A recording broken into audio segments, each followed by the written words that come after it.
fewer than 3 months have passed since President Trump's stunning election victory. A new documentary takes us behind the scenes of his big win. Who are you thinking about more these days, Cruz and Kasich or Clinton? Clinton. Clinton. You know, I think I'm going to do very well against, I call them the leftovers.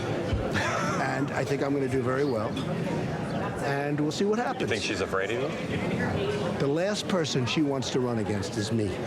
And I know that from her people. I know that for a fact. The last person she wants to run against. What are her people doing talking to you about that? They tell me. Do you remember the last time you talked to Hillary or Bill Clinton? A long time ago. The movie is called Trumped, Inside the Greatest Political Upset of All Time. It includes never-before-seen footage of the presidential candidates on the campaign trail. The documentary is from the same team that worked on the political series The Circus. Bloomberg Politics managing editor John Heilemann is an executive producer of both projects. He joins us now. Good morning. Good morning. Was there a turning point that you can point to and say, this is when it shifted in his favor? It's funny, we asked this question in the movie to John Podesta, Jennifer Palmieri, Robbie Mook, the high command of the Clinton team, and all three of them said the same thing, that the moment for them was really early, the moment when Trump attacked John McCain for having been a prisoner of war. And not only did he not collapse, but his poll ratings went up. They all looked at it and said, oh, wow, there's some different physics that apply to this guy. He's not mortal. I think one of the things you see over the course of the movie, though, is that there's not really one moment, and that Trump, in some ways, and you only get this for the benefit of hindsight, is that he was a runaway train. You know, from the very beginning through the very end, there's the sense that you get watching it over almost 2 hours, that he was sort of, certainly through the Republican nomination fight, unstoppable. And he had lots of moments. You mean this was foreordained, that he was going to win this thing? Not foreordained, but that something was going on, especially, again, on the Republican side, not in the general election as much, but that he did 10 things from the announcement through the first vote in Iowa, 10 things that would have killed any other candidate. And each time, he just got stronger, which is just such a strange thing. You never see that in politics. I can remember, John, people saying, I'm running out of holidays, because he'll be out by July 4th. He'll be out by Thanksgiving. He'll be out by Christmas.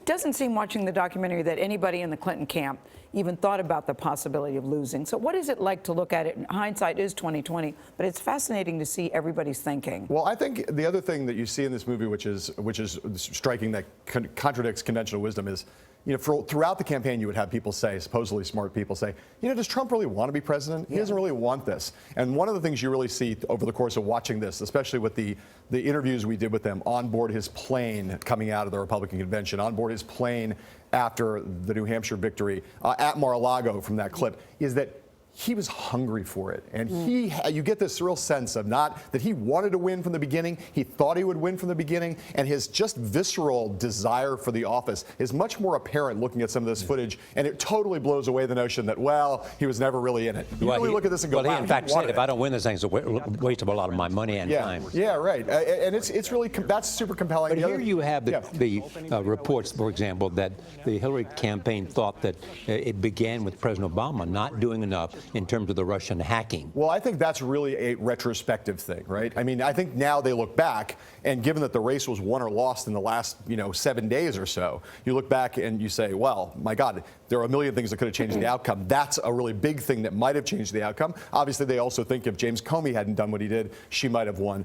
But again, there's a really compelling thing in this film that I find so poignant, is this interview that I did with John Podesta at about 3:45 in the morning on election night, right after they've come back to Westchester. And I asked him, what it'll be like if you lose tomorrow? And he says, it'll be terrible and devastating, and for a guy like this to be president, but I don't think that's going to happen. But when he says it, I don't think it's going to happen. You see this just slight look in his eye of maybe he had just a little slight premonition early morning on election day that he wasn't fully confident. And I think it's the one moment I ever saw anybody on the Clinton campaign betray any sense that they thought that she might lose. Started. Right, 3:45 a.m. on election day. So she'd just come home from her last campaign event. We were on the tarmac at the airport in Westchester. And again, they had been so confident throughout the entire fall that she would win. She had an electoral college lock.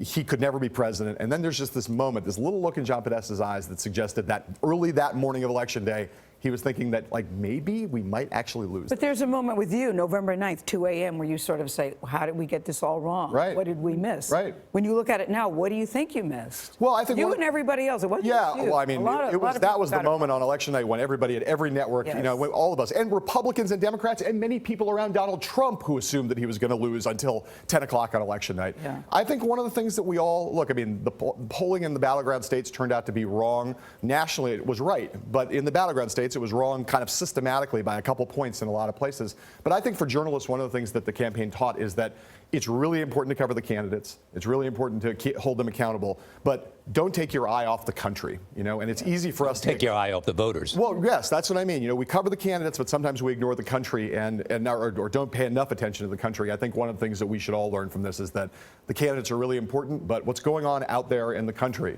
is just as important. Yes, Thank you, never Don. assume, make an ass out of you and me is what I learned in school. You have a cameo in the movie. You have a cameo in the movie. You have a cameo in the movie. Right. You're all in the movie. Okay. You made invaluable contributions to our efforts. Thank you very much. Thank you, John. That's what we do. It's still Trump. worth watching. Yeah. Inside the Greatest Political Upset of All Time airs tomorrow on Showtime, a division of CBS.